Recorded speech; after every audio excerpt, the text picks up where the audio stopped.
ಲೋಕಸಮರದಲ್ಲಿ ಒಂದ್ ಕಡೆ ಟಿಕೆಟ್ಗಾಗಿ ಭಾರಿ ಪೈಪೋಟಿ ನಡೀತಾ ಇರೋದನ್ನ ಗಮನಿಸಬಹುದು. ಬಿಜೆಪಿ ಚುನಾವಣಾ ಸಮಿತಿ ಸಭೆ ಮುಂದೂಡಿಕೆ ಆಗಿರುವಂತಹ ವಿಚಾರಕ್ಕೆ ಸಂಬಂಧಪಟ್ಟಂತೆ ಶಿವಮೊಗ್ಗದಲ್ಲಿ ಮಾಜಿ ಸಿಎಂ ಬಿಎಸ್ ಯಡಿಯೂರಪ್ಪ ಅವರು ರಿಯಾಕ್ಟ್ ಅನ್ನು ಮಾಡಿದ್ದಾರೆ. ನಾಳೆ ಮತ್ತೆ ಮೀಟಿಂಗ್ ಅನ್ನ ಕರೆಯಬಹುದು ಅಂತ ಬಿಎಸ್ ಯಡಿಯೂರಪ್ಪ ಅವರು ಹೇಳಿಕೆಯನ್ನು ನೀಡಿದ್ದಾರೆ. ಇವತ್ತು ಸಂಜೆ ದೆಹಲಿಯಲ್ಲಿ ಸಭೆ ನಿಗದಿಯಾಗಿತ್ತು, ಆದರೆ ಆ ಸಭೆ ದಿಢೀರಂತಹ ಮುಂದೂಡಿಕೆ ಆಗಿತ್ತು. ಆ ಸಭೆ ನಾಳೆ ನಡೀಬಹುದು ಅನ್ನುವಂತಹ ಇನ್ಫಾರ್ಮೇಶನ್ ಅನ್ನ ಕೊಟ್ಟಿದ್ದಾರೆ ಬಿಎಸ್ ಯಡಿಯೂರಪ್ಪ ಅವರು. ಚುನಾವಣಾ ಸಮಿತಿ ಸಭೆಯಲ್ಲಿ ಪ್ರಧಾನಿ ಭಾಗವಹಿಸುತ್ತಾರೆ, ಹೀಗಾಗಿ ಸಭೆಯನ್ನ ಮುಂದೂಡಿಕೆ ಮಾಡಿದ್ದಾರೆ ಅಂತ ಬಿಎಸ್ ಯಡಿಯೂರಪ್ಪ ಅವರು ಹೇಳಿದ್ದಾರೆ. ಕೇಂದ್ರದ ವರಿಷ್ಠರು ಕರೆದಾಗ ದೆಹಲಿಗೆ ಹೋಗ್ತೀವಿ ಅಂತಲೂ ಕೂಡ ಅವರು ತಿಳಿಸಿದ್ದಾರೆ.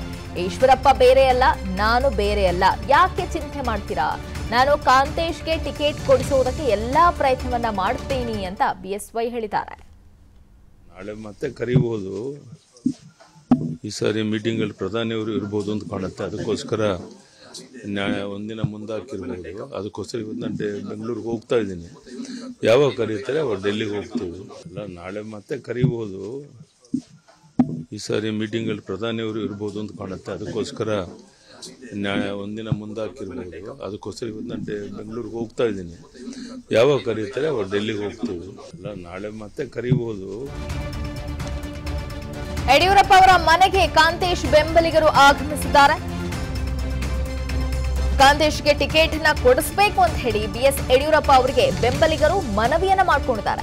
ಶಿವಮೊಗ್ಗದ ವಿನೋಬಾ ನಗರದಲ್ಲಿರುವಂತಹ ಯಡಿಯೂರಪ್ಪ ಅವರ ಮನೆಗೆ ಕಾಂತೇಶ್ ಅವರ ಬೆಂಬಲಿಗರು ವಿಸಿಟ್ ಅನ್ನ ಮಾಡಿದ್ದಾರೆ. ದಯವಿಟ್ಟು ಈಶ್ವರಪ್ಪ ಅವರಿಗೆ ದೆಹಲಿಗೆ ಬರುವುದಕ್ಕೆ ಹೇಳಿ ಅಂತ ಬಿಎಸ್ ಯಡಿಯೂರಪ್ಪ ಅವರು ಹೇಳಿದ್ದಾರೆ. ದೆಹಲಿಗೆ ಬಂದ್ರೆ ಅಮಿತ್ ಶಾ ಜೊತೆ ರಿಕ್ವೆಸ್ಟ್ ಮಾಡಿಕೊಳ್ಳಬಹುದು, ಈಶ್ವರಪ್ಪ ಜೊತೆಗೆ ನಾನು ಇರ್ತೀನಿ ಅಂತ ಬಿಎಸ್ ಯಡಿಯೂರಪ್ಪ ಅವರು ಹೇಳಿದ್ದಾರೆ. ಕಾರ್ಯಕರ್ತರಿಗೆ ಭರವಸೆಯನ್ನ ನೀಡಿದ್ದಾರೆ ಮಾಜಿ ಸಿಎಂ ಬಿಎಸ್ ಯಡಿಯೂರಪ್ಪ ಅವರು.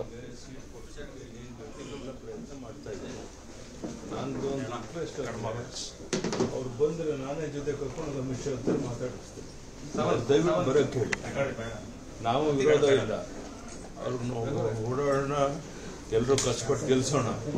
ಆದ್ರೆ ನೀವು ಅವರೇ ಬಂದ್ರೆ ಅಮಿತ್ ಶಾನ ಕನ್ವಿನ್ಸ್ ಮಾಡಕ್ ಅನುಕೂಲ.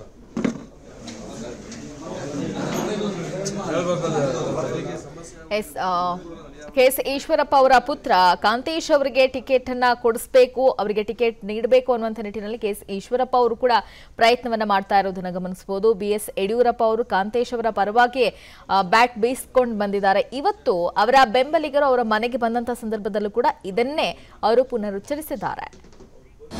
ಅನುಕ್ಷಣದ ಸುದ್ದಿಗಳಿಗಾಗಿ ವಿಸ್ತಾರ ನ್ಯೂಸ್ ಯೂಟ್ಯೂಬ್ ಚಾನೆಲ್ ಸಬ್ಸ್ಕ್ರೈಬ್ ಮಾಡಿ.